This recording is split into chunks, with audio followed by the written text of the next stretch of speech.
Hi, I'm Gabe Johansson with Live Nutritious Fitness, and today I'm here with Nate Darnell. He's a research analyst for the Diabetes Support Services. Hi, Nate. How are you? Hi, Gabe. I'm doing well. Thanks for having me today. Good. It's good to have you. Nate, I had a question for you. Here at Live, we help people to eat food in its most natural state. We also help people try to avoid environmental toxins.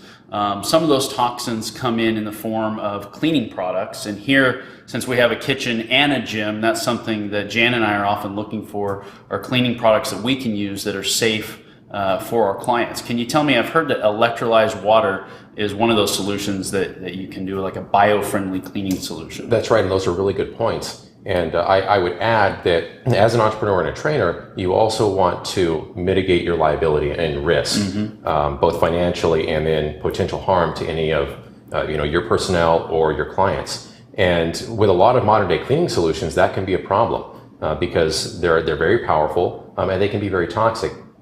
On the other hand, electrolyzed water, we can produce cleaning and disinfecting solutions with a basic electrolytic water generator, which simply relies on salt water and electricity to produce water that can both clean and degrease and also disinfect. Wow.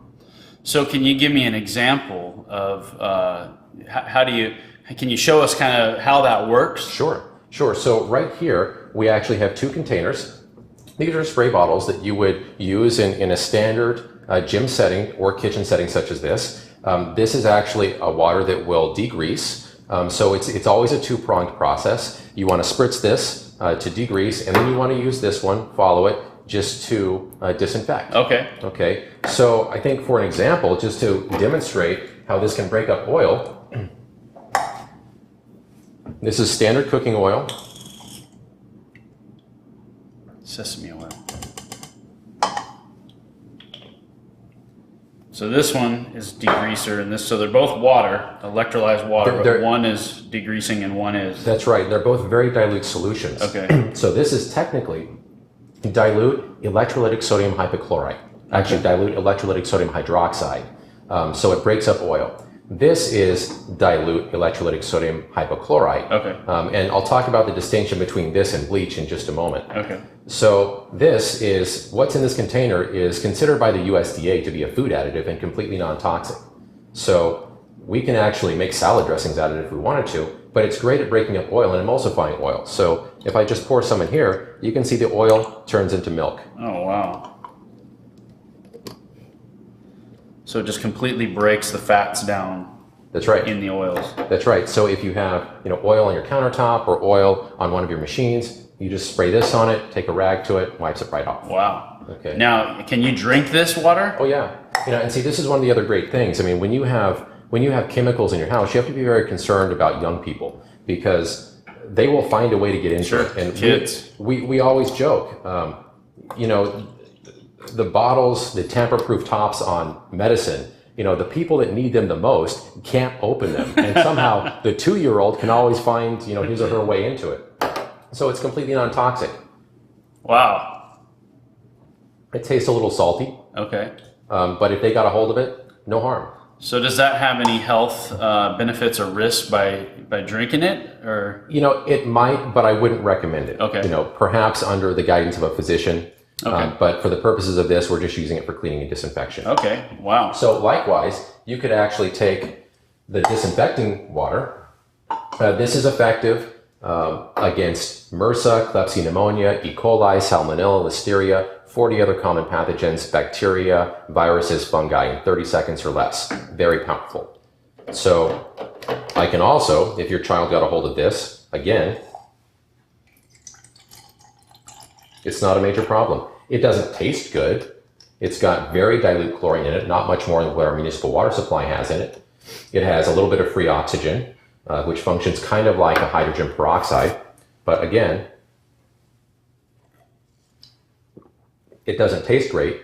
But if your child got a hold of it, they might be, depending on how much they drank, they might feel awkward, but they're not going to go to the hospital. Okay. If they drank a shot of bleach, they'd be in the emergency room. Right. And perhaps even on their deathbed. And this is something that in some countries, doctors actually use to sanitize their own hands, or? Yeah, exactly. And it's recognized by the CDC as a strong surface disinfectant. Now, the only drawback to it is that it's not very long lived. So that's why we have to have the machinery to produce it on a regular basis. The shelf life on the disinfecting solution, if it's refrigerated and kept in a closed bottle such as this, where you keep light out of it, it's good for anywhere from 2 weeks to a month. Okay. So again, we need to have the machinery on site to produce it. And this has about the same shelf life as well, as far as just degreasing and cleaning. The benefit, though, is that we can make several hundred gallons of these solutions for no more than about $10. So when you're looking at the operational cost of your facility, the safety, the cost of operations, it's really kind of a no-brainer. It's pennies on the dollar. That's right. So not only is it environmentally friendly, but it's human friendly and it's budget friendly. That's right. That's right. So it's a perfect tool for your facility. Okay. So just as an example, here at Live, we have a kitchen, we have a gym. So we have these big balls and they get sweaty. And I was wondering if you could show us how to actually clean one of these. Would we spray the whole thing down, or how would you do that? Well, that's right. Well, if they're oily, you want to take your big dirty balls and you want to spritz it just like so. Now, would you spray it on the ball directly or put it on the rag first, or what do you think? That's up to you. It's entirely up to you. No effect. And you're just wipe it down. Just gonna wipe it down. Get the oil off. So then you do the degreaser first. Yep, that's right. And then you would use the.